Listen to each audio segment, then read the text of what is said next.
Mä haluaisin tälle video alkuun kysyä teiltä, että haluaisitteko te, että mä käyttäisin introa? Mä voin tuohon kohta laittaa jonkun intro-esimerkin, joku mun vanha intro, mikä mulla vaan on ollut. Mä kyllä aion tehdä paremman, jos mä käyttäisin introa. Mutta laittakaa kommentteihin, että tykkäisittekö te siitä, että mä käyttäisin introa, vai onko se vaan parempi, että me mennään tälleen ilman introa. Se on freshi ja mennään videoon.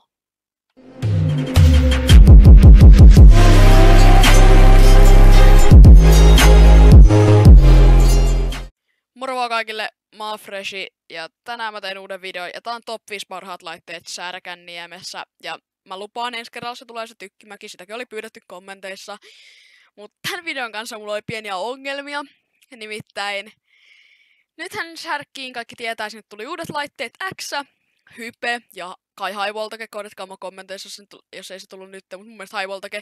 Ja sit mä unohdin ihan kokonaan, että siellä on Hurricanekin, jossa mä oon kai varmaan joskus pienempänä käynyt, mutta mä unohdin sen ihan kokonaan.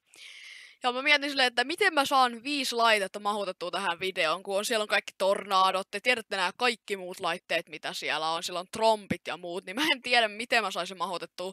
Niin mä laitoin tähän myös muutaman ekstran tai bonuksen tähän videoon, vähän niinku siihen linssivideoon.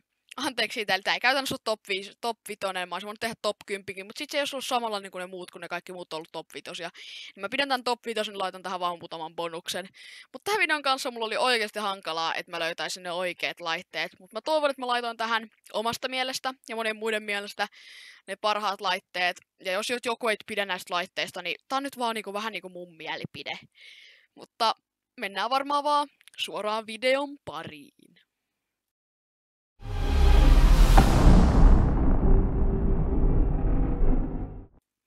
Trombi.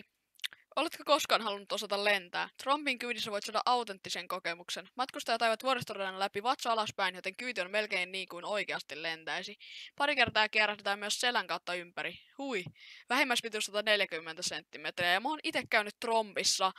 Ja mun mielestä Trombi on tosi kiva laite. Siinä olla tulee niinku maataan tossa, jos pidetään sitä alhaalta sitä kepeästä kiinni. Ja se on niinku oikeasti kiva laite. Ekalla kerralla mä menin vähän niinku sitä silmät kiinni, koska mä olin silloin paljon pienempi. Mutta tokalla kerralla mä menin se ihan silmät auki. Se oli kyllä tosi hyvä laite. Ja sellainen, en mä sanoisi, että se nyt niin hurjaa, mutta se on sellainen ihan perus, sellainen tosi kiva kuitenkin, että ei se liian hurjaa, kun vertaa niihin laitteisiin, mitä tässä videossa tulee myöhemmin tulemaan.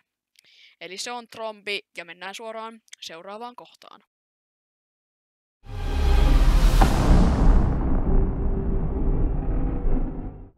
Halfpipe. Halfpipe on vuoristorata, jota suositellaan vain todellisille hurjapäille. Halfpipe vaatii paitsi kovaa vuoristoratakestävyyttä, myös hyvän kiaputuksen sietokyvyn. Lumilaudan mallinen juna matkaa edestakaisin U-kirjaimen muotoista rataa, ja samalla matkustajien vaunut perivät vapaasti painovoiman mukaan. Halfpipen rata kohoaa 30 metrin korkeuteen. Näsijärven pinnasta mitattuna korkeus on 50 metriä. Korkeimmassa pisteessä voin hetkellisesti saada täydellisen painottomuuden kokemuksen. Laitteen kiihtyvyys on peräti 3 G-voimaa ja nopeus parhaimmillaan 70 kilometriä tunnissa. Minimipituus 140 senttimetriä. Ja siis Halfpipe on mun mielestä tosi hurja laite, koska tässähän on siis kiihtyvyys 3 G-voimaa enimmäisnopeus on 70 kilometriä tunnissa. Ja no, se on sellainen kiva laite, että mun mielestä se on hurja, tai se on tosi hauska kyllä, ei mä nyt sanoisi kiva, vaan tosi hauska. Ja se on 30 metriä korkea ja tälleen. Että se on usein sellainen laite, mikä olisi aina aika kiva käydä kattoo, jos käydään Särkessä. Mut mennään vaan suoraan seuraavaan kohtaan.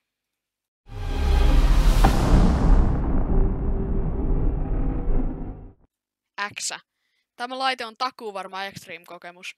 X nousee yli 30 metrin korkeuteen ja vie matkustajat mukanaan.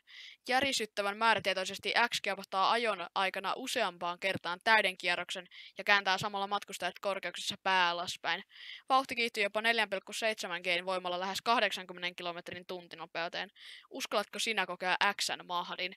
Ja siis mun mielestä tää X on tosi kiva laite, tai tosi kivalta tää näyttää, koska mä en ole vielä siis käynyt tässä laitteessa.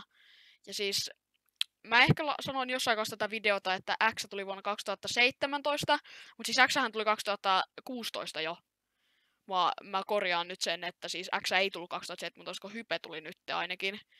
Ja siis mä silloin sanoin jotain ihan väärin, että X tuli 2017, vaikka sehän tuli 2016. Ja siis tässä asiakaspaikka on 30 kappaletta, tuntinopeus, niin kuin mä sanoin. Tää menee yli 80 ja tämän kiihtyvyys on 4,7 G:tä.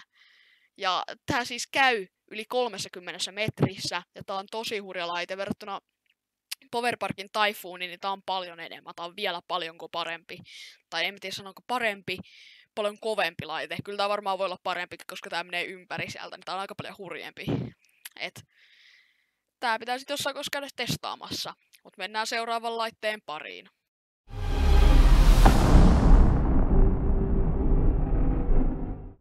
Tornado. Vain rohkeimmille hurjapäille suunnattu tornado pistää pään pyörälle ja tukan putkelle. Surmansilmukka, kobrasilmukka, kierähdys ympäri. Miten päin ovat taivas ja maa? Särkänniemen hurjin vuoristorata oli klassikko jo syntyessään.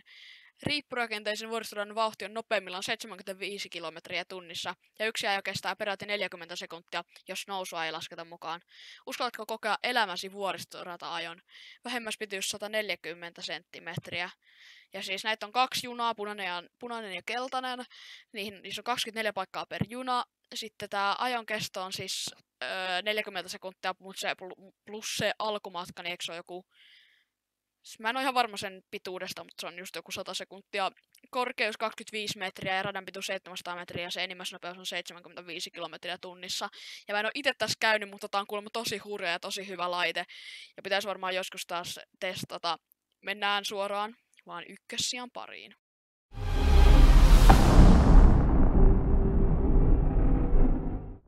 Hype. Tämän kesän laiteuutuus on käsittämättömän kova hype. Hurjapäitä hemmotellaan, kun viime kesän huippuutuus X sai rinnalleen vielä rutkasti nopeamman ja puolta korkeamman uutuuslaitteen. Hype on siisteintä, mitä Särkänniemessä on koettu. Särkänniemen nopein ja korkein laite ikinä. Hype on Pohjoismaiden ensimmäinen 3 laukaistava vuoristorata ja lisäksi Suomen korkein laukaistava vuoristorata. Hype kiihdyttää matkustajat vauhtia ottamalla 100 kilometrin tuntinopeuteen ja nousee kiihdytyksen jälkeen pystysuoraan 45 metrin korkeuteen. Korkeimmassa kohdassa rata kiepahtaa korkkiruuvina ympäri, minkä jälkeen pudottaudutaan pystysuoraan pienempään silmukkaan, josta juna jatkaa asemalle. Hype otettiin käyttöön 15. kesäkuuta ja avajaisia juhluttiin komeasti Robinin kanssa sunnuntaina 18. kesäkuuta. Ja Hype on tosi hurja laite. Ja se on oikeasti hemmottelua näille, ketkä tykkää hurjista laitteista, niin vähän niin kuin minä tykkään niistä. Ja tän siis korkein kohta on 45 metriä, nopeus on jopa 100 kilometriä tunnissa, radan pituus on 260 metriä, tämä kestää näin vajaan minuutin. Ja pituusrajahan tässä on 140 senttimetriä, ja tää pitää joskus päästä oikeasti testaa, koska tää on se kova juttu. Samoin kuin X, mä haluan ne päästä testaa. Mut mennään tämän jälkeen bonuksien pariin. Tyrsky. Pidätkö enemmän pyörivistä laitteista vai vuoristoradoista? Tyrskyssä saat molemmat. Suuri pyörivä vaunu matkaa edestakaisin sinistä rataa ja aina välillä osut radan korkeimpaan kohtaan. Kyyti on vauhdikas ja visuaalinen elämys, sillä matkustajat istuvat lautassa kasvot ulospäin. Aaltoja mukaileva rata on sijoitettu aivan Särkänniemen kärkeen, melkein veden rajaan, joten ajon aikana voit myös ihailla kaunista järvimaisemaa. Ja vähimmäispituus on tässä laitteessa 120 senttimetriä. Ja tää ei nyt ole mikään hurjin laite, mutta on silti tosi hauska laite. Ja sellainen, mistä mä ainakin tykkäsin, kun mä kävin silloin joskus tässä laitteessa. Mutta mennään suoraan toisen bonuksen pariin. MotoG. Nyt on tarjolla melkoista moottoriurheilua niin isoille kuin vähän pienemmillekin hurjapäille. MotoG on vuoristorata, jonka kyydissä tuntuu kuin moottoripyörällä ajaisi. MotoG kiihtyy 2 sekunnissa 67,5 kilometrin tuntinopeuteen, eli tottunuttakin prätkäilijää hirvittää. Ajan jälkeen kyytiläisten tunnelmat ovat yleensä kaksijakoiset. Osa ei kokea samaa enää toista kertaa, ja loput tahtovat kyytiin heti uudelleen. Vähimmäispituus 120 senttimetriä. Ja mä en tässäkään laitteessa käynyt ikinä, mutta sit kun mä menen Särkkiin, niin mä aion käydä tässä ja haluan mennä tähän. Ja mä en ole vaan silloin pienemmänä käynyt tässä. Mä en tiedä miksi mä en ole varmaan uskaltanut ja tälleen. Mutta joo, musta tuntuu, että tää oli tän videon vikalaite. Ja hyvä laite, ei viimeinen välttämättä ole aina huono laite. Tää on mun mielestä oikeasti hyvä laite, joten suosittelen käymään myös tässä laitteessa. Mutta toivottavasti te tykkäsitte tästä videosta. Mä oon Freshi, ja ensi kerralla tulee varmaan Tykkimäki-video, tai sit yksi toinen top 5 video. Mut joo, tilatkaa kanava, liiketkää videosta. Niin kuin mä sanoin, mä oon Freshi. Moro. PS seuratkaa mua Twitterissä, Tigerimies 1. Tell me pretty lies. Look me in the face, tell me that you love me, even